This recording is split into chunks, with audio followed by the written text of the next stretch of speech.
¿Cómo nos imaginamos a Cuba en 2030? A esta pregunta podríamos dar muchas respuestas desde nuestras aspiraciones personales, pero cuando se trata de imaginar lo que ocurrirá en un país, gobernantes y expertos deben recurrir a un instrumento que permite establecer objetivos, planificar cómo alcanzarlos y garantizar el acceso de todos a esa prosperidad emanada del desarrollo económico.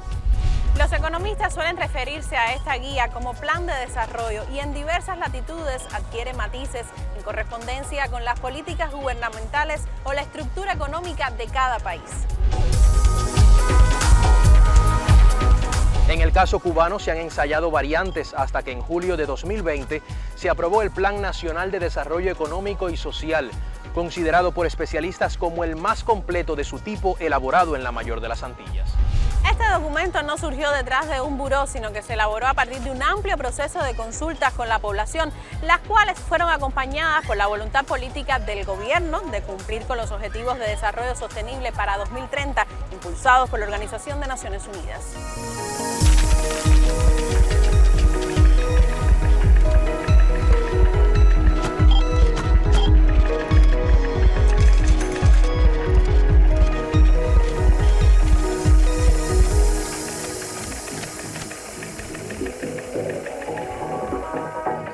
¿Por qué se necesita un plan para avanzar en el desarrollo? ¿Qué significa para los ciudadanos que el país se plantee un modelo de desarrollo sostenible? ¿Cómo puede contribuir a alcanzar estos objetivos?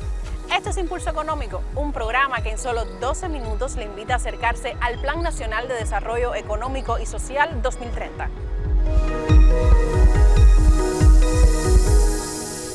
Hoy estamos en la Quinta de los Molinos y tenemos la suerte de conversar con Suset Rosales Vázquez.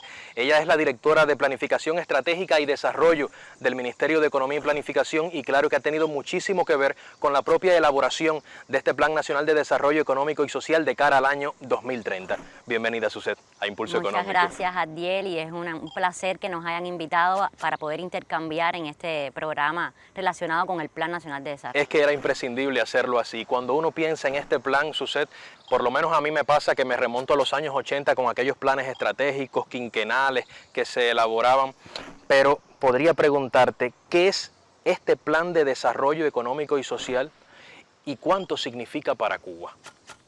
Bueno, en primer lugar, Adiel, los planes nacionales de desarrollo son herramientas de la planificación para la conducción del desarrollo. Son un instrumento de la gestión pública para alcanzar esos objetivos que se traza un país y también las líneas de acción, que es el cómo van a lograr esos objetivos en un momento en el tiempo. Y justamente de ahí la importancia que tienen, porque cuando los países tienen un plan nacional de desarrollo, eso marca una fortaleza. Ahora estamos hablando de un plan que está de alguna manera imbricado con objetivos de desarrollo que propone Naciones Unidas de cara al año 2030. ¿Cuba responde a esas indicaciones o objetivos de Naciones Unidas o de alguna manera este plan responde sobre todo a la realidad cubana? ¿Cómo entronca una cosa con la otra? ¿Cómo se imbrica? Hay una fuerte alineación entre los objetivos y metas que están planteados en nuestro Plan Nacional de Desarrollo y los objetivos y metas que plantea la Agenda 2030, que en algunos casos Cuba ha cumplido muchos de esas metas. Claro. Pero hay otras que también tenemos grandes desafíos y retos para poder implementarlas en el periodo hasta el 2030. Y usando tus palabras, en términos prácticos, ¿cómo se conduce la implementación de ese plan en nuestro país? El Plan Nacional de Desarrollo de Cuba se aprobó en el mes de julio del año 2020. Se definieron en el plan 6 ejes estratégicos, que son los pilares, digamos, o las fuerzas motrices que permiten estructurar y conducir ese desarrollo. ¿Cuáles son esos 6 ejes estratégicos? Está gobierno eficaz, eficiente y de integración social. Está el segundo eje, muy importante para lograr esas transformaciones, es la transformación productiva e inserción internacional. Un tercer eje es el eje de infraestructura. Un cuarto eje es el eje de potencial humano, ciencia, tecnología e innovación, por la importancia que tiene la ciencia y la innovación como aspecto transversal para lograr el desarrollo en todos los ámbitos de la sociedad. Hay un quinto eje que está relacionado con los recursos naturales y medio ambiente. Y un sexto, y no por él menos importante, que está relacionado con el desarrollo humano, la equidad y la justicia social. El sistema, como lo diseñamos, se expresan en macroprogramas. Y decir macroprogramas es lo mismo que decir los 6 ejes estratégicos del plan. Y para cada macroprograma se identificaron programas y proyectos. programas y proyectos que contienen los principales elementos y las líneas de acción que están aprobadas en ese plan. Ahora, cuando usted lo dice así, con esas luces, uno piensa que es un plan que tiene muchísimo que ver o que le ofrece, digamos, que una guía de trabajo, una ruta precisa para empresarios, para decisores, para economistas y para la población. Cómo la población, digamos, que de alguna manera visualiza, siente en sus manos la eficacia o la posibilidad de desarrollarse desde ese plan. Adiel, mira, el objetivo principal de un plan de desarrollo es llevar a cabo, orientar la conducción del desarrollo para ir resolviendo los desequilibrios principales, estructurales y funcionales que tenga, en este caso, la economía cubana, pero ¿para qué? Para lograr un mayor bienestar y elevar y mejorar la calidad de vida de la población. Si eso no se logra, el plan no se cumple. Correcto, es decir, hay indicadores que tienen un impacto directo en ese mejoramiento del nivel de vida de la población, relacionado, por ejemplo, con el tema de la infraestructura en telecomunicaciones, hogares con acceso a internet, hogares con acceso a agua potable, o con acceso al saneamiento, que son indicadores que tienen un reflejo directo en la satisfacción de la población con esos servicios y en el mejoramiento de sus condiciones de vida. Por supuesto que todo esto nos llevará a visualizar transformaciones evidentes al contexto actual que vivimos y atemperados, por supuesto, a ese mismo contexto. Pero yo quisiera que sobre eso habláramos un poco más adelante. Te propongo una pausa en nuestra conversación, te invito a un café y enseguida estamos de regreso aquí en Impulso Económico.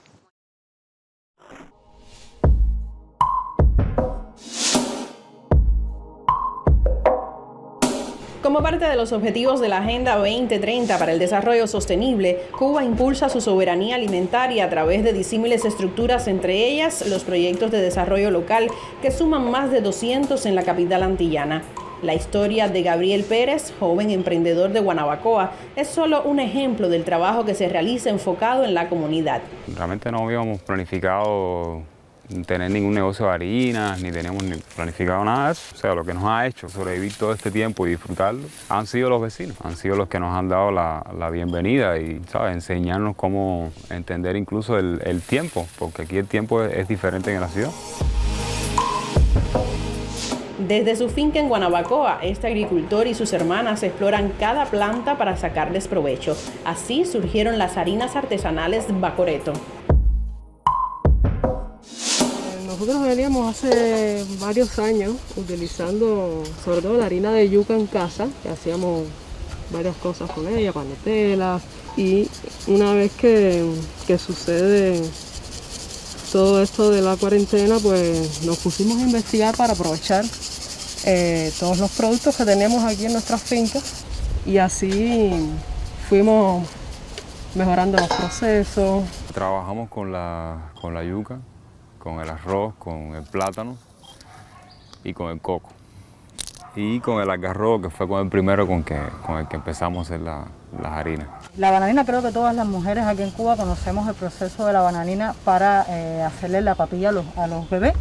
Mi hermano mejoró este proceso también y de hacerlo así, totalmente una harina, cosa que no habíamos logrado ninguna de las amas de casa en años anteriores. Somos muy rigurosos con el tema de los procesos, pero básicamente es lo mismo que se hacía hace un montón de años en el oriente cubano y en el campo.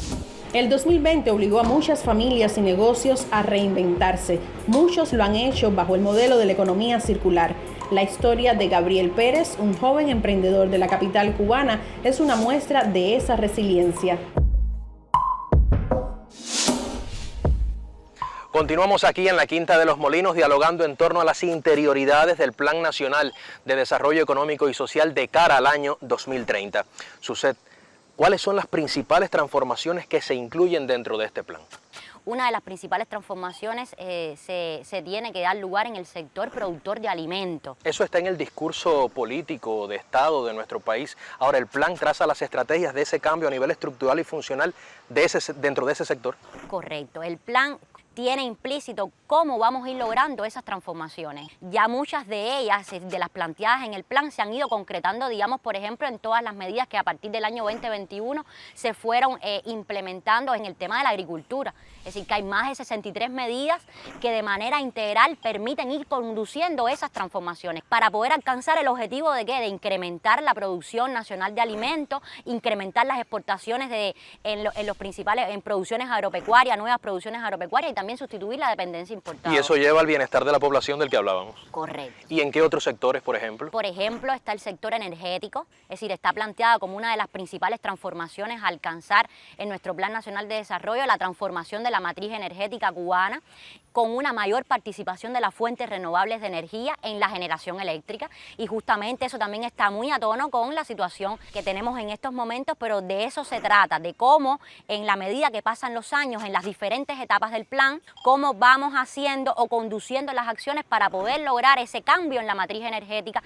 Otra de las transformaciones está relacionada también, por ejemplo, con el incremento de las exportaciones, en el sentido de que tenemos que avanzar en la exportación de productos con mayor contenido tecnológico y mayor valor agregado. Ese es el cambio cualitativo en la estructura de esas exportaciones.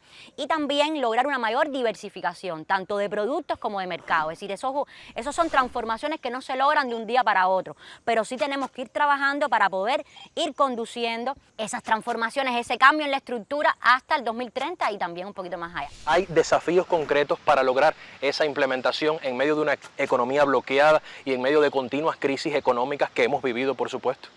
Uno de los principales desafíos, Adiel, por supuesto, es la política hostil e injusta del bloqueo, con la implementación, como todos conocemos, de más de 240 medidas que tienen una implicación práctica no solamente en las cuestiones económicas, sino también un impacto económico, pero también impacto social en todas las esferas de la sociedad. Y eso, por supuesto, que también es un gran desafío en la implementación de nuestro plan.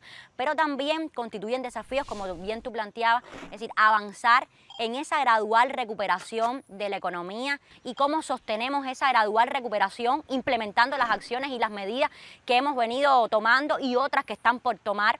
Eso también constituye un desafío para lograr la implementación del plan, porque en dependencia de cuán rápido o cuán gradual sea esa recuperación, podremos alcanzar o no las metas que nos hemos planteado en las diferentes etapas del plan. El plan es una guía, pero en la guía pueden sobrevenir muchas realidades que no estaban planificadas. ¿Usted cree que podrían no cumplirse, o usted es de las optimistas que cree que sí, que el plan está encaminado a cumplirse y para Cuba es dable que esto ocurra?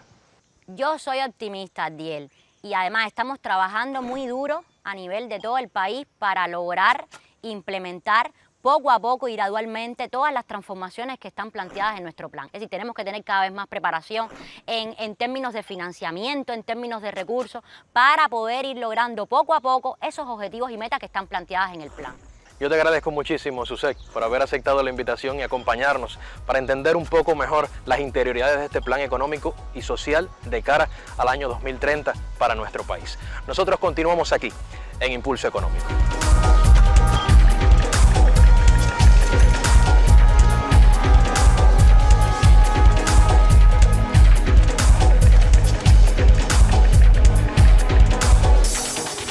La actualización del modelo económico cubano como camino para alcanzar una mayor prosperidad de la sociedad puso sobre la mesa la necesidad de proyectar el desarrollo del país sobre la base de la justicia social y la sostenibilidad.